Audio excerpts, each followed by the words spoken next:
what happened yesterday as the Pittsburgh Steelers got flat out embarrassed by the Philadelphia Eagles. Mike Tomlin was livid on the sideline the entire game. Things got heated as a fight even broke out on the field at Lincoln Financial Field in Philadelphia yesterday afternoon. Steelers' first really bad loss of the entire season, and we're going to break it all down for you here on Steelers Digest. Thank you all for joining me here today. My name is Remington Kuhn. First and foremost, if you haven't already, subscribe to the channel. Almost all of you are not subscribed to the channel, so what are you waiting for? Click that subscribe button, and we have the latest Steelers updates, rumors, content, analysis here on Steelers Digest. Let's dive right in to what happened yesterday. The Pittsburgh Steelers destroyed by the Philadelphia Eagles in Philadelphia. We have to react to the loss first. And honestly, I don't even really want to talk about this game, but we have to talk about it because this is the first time that the Steelers have shown vulnerability all season long. They have lost to bad teams, and I wasn't really concerned with any of their losses before this because they did lose to bad teams and they played down to their opponents. But this was one of those measuring stick games where you really want to see how the AFC stacks up against the NFC, the best of the AFC versus the best of the NFC, and that was this game. And the Steelers, they were dominated in every aspect of the game, and it's really hard to look at this game from the surface level and not be disappointed in the effort that we saw from the Pittsburgh Steelers. Obviously, the loss of George Pickens was felt, but there were so many other factors in this game that you just can't ignore, and we got to just talk about it. First, we got to hear from Mike Tomlin, the most important guy to hear from after a loss like this, and let's see what he had to say. It's a loss. Let's not get dramatic. Very brief from Mike Tomlin. Not a lot to say. His team got embarrassed yesterday, and that's pretty much all you can say. It's a loss. Let's not get dramatic. I agree, Mike T. Let's not get dramatic. If you're not going to get dramatic, I'm not going to get dramatic either. Because if you're not worried, I'm not worried. Obviously, Mike Tomlin knows this team better than any of us. So I'm not going to pretend like I know the Pittsburgh Steelers better than Mike Tomlin and tell them that they're fine.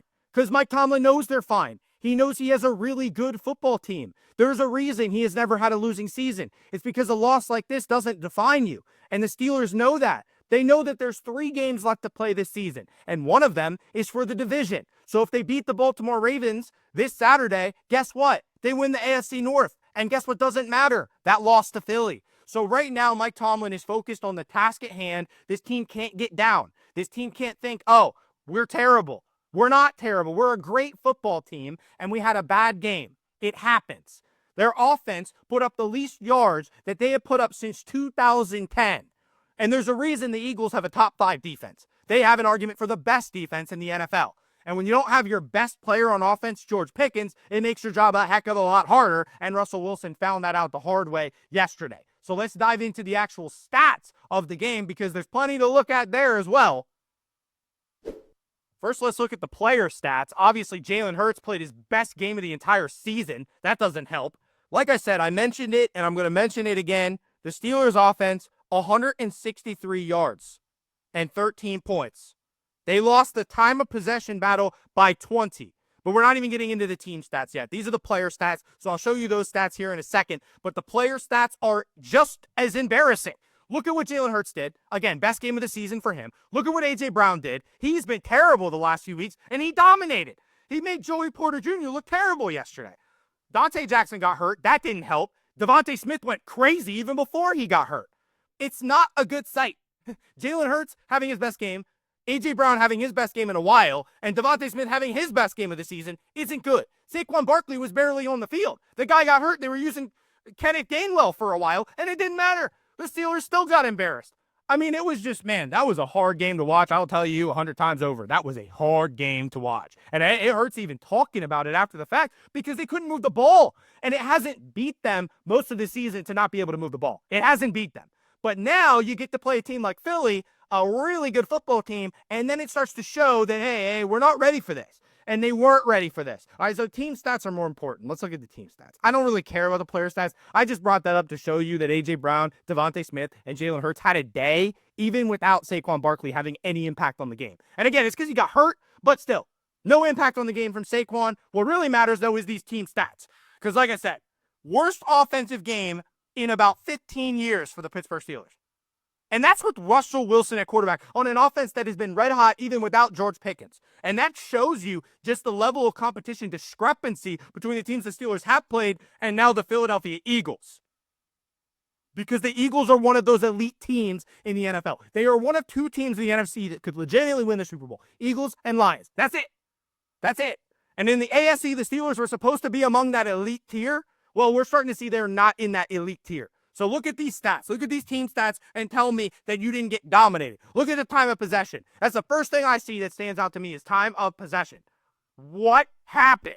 I mean, how do you manage to let, without Saquon Barkley for most of the game, the Eagles dominate time of possession 40 minutes to 20? They had the ball for 67% of that game. What? What? 26 first downs to 10. 10 first downs for the Steelers. Third down efficiency. The Eagles went 10 for 17. That's not even that good. Like, that's good, but that's not that good. Steelers were 30%. They didn't attempt the fourth down. They didn't have any manageable fourth downs to attempt. And the Eagles, of course, on their only fourth down, do the tush push. That, hey, what? Okay, speaking of the tush push, let's come back to camera here. Speaking of the tush push, when are we gonna make that thing illegal? When are we going to say it's an illegal formation for them to line up that way? That is a cheat code, what the Philadelphia Eagles do with that tush push. A cheat code. How are they allowed to do that?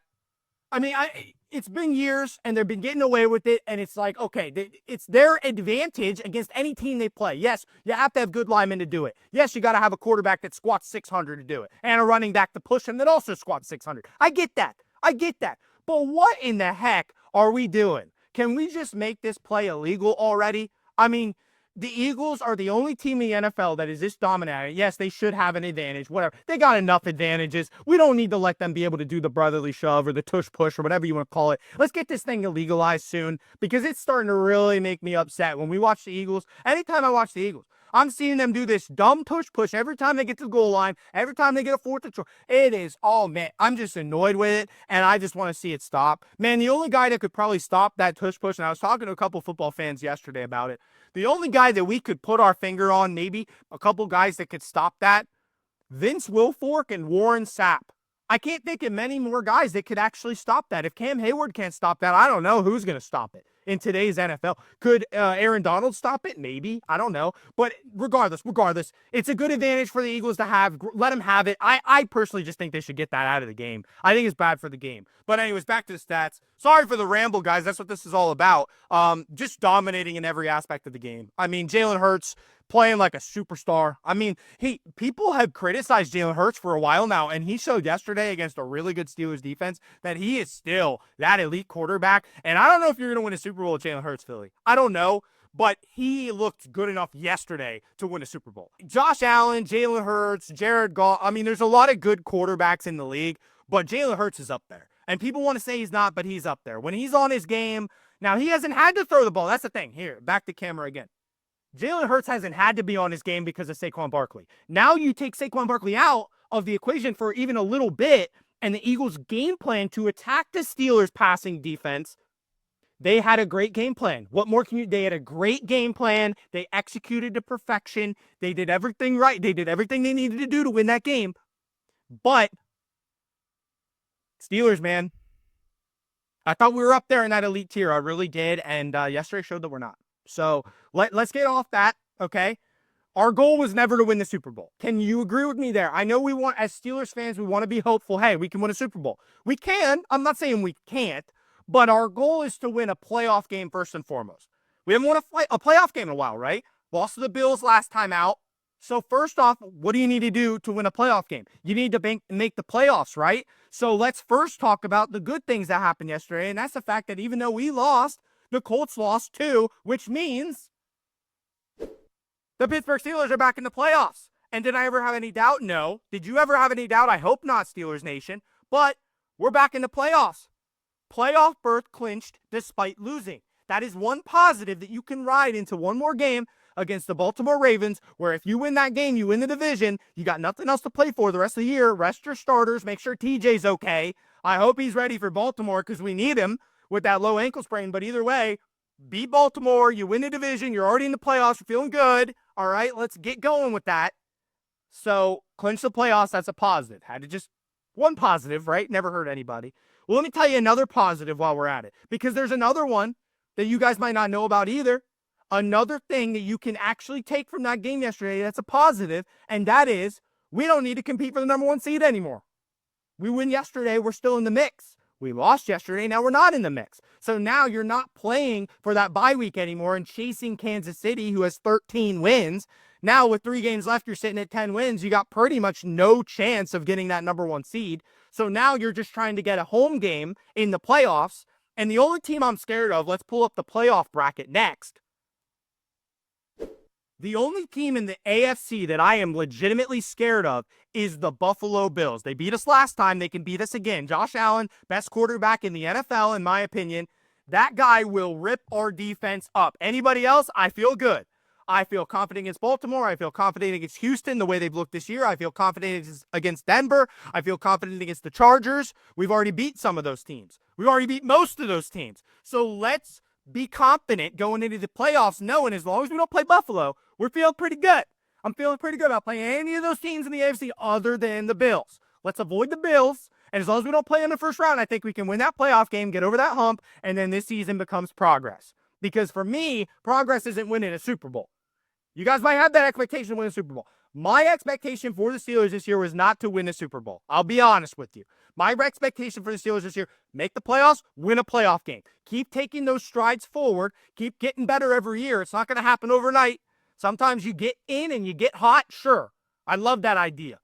We made the playoffs. Let's feel good about that. We're in. Let's win the division. Let's beat Baltimore. Let's win the division. All right? As long as we don't play Buffalo in the first round, I'm okay with that. We're not getting the number 1 seed. We can ease our minds thinking about trying to get that number 1 seed now, because now it's out of reach. Kansas City's going to get the number 1 seed. Boy, Buffalo's been playing. I'm not going to say they can't get it, but I don't think they can get it. So Kansas City basically has it all wrapped up. They're going to have, 14 wins coming into the Philly game, coming into the Pittsburgh game on Christmas. 14-1. I think we'll just rest our starters in that team, I'll be honest, but I guess we'll have a preview coming up for that after we worry about Baltimore first. I'm much more worried about Baltimore. Beat Baltimore, win the division. That's all that matters to me. That's all that matters to me. Don't play Buffalo in the first round. That's all I'm worried about. That's all I'm worried about. You guys might not agree. Feel free to comment on this video and tell me otherwise. I love to hear your feedback, Steelers Nation. All I'm telling you is as long as we don't play Buffalo, I feel confident about winning a playoff game this year. So thank you guys for watching this episode of Steelers Digest. This video is pretty much just me ranting, but I mean, hey, what do you want from me, right? I mean, it was a tough game to watch. I'm a little frustrated. I figured I'd get some of my frustration out on camera so that you guys can be entertained by it. But yeah, thanks for tuning in today. Obviously, disappointing loss. A few more games to go this season. Eyes are set on the playoffs, though. Eyes are set on the playoffs, specifically winning the division and having a decent seed to host a playoff game. Hosting a playoff game is an awesome thing, especially at Acrisure Stadium, formerly known as Heinz Field. Beautiful venue for a playoff game. I'd love to see some Pittsburgh Steelers playoff football at Acrisure.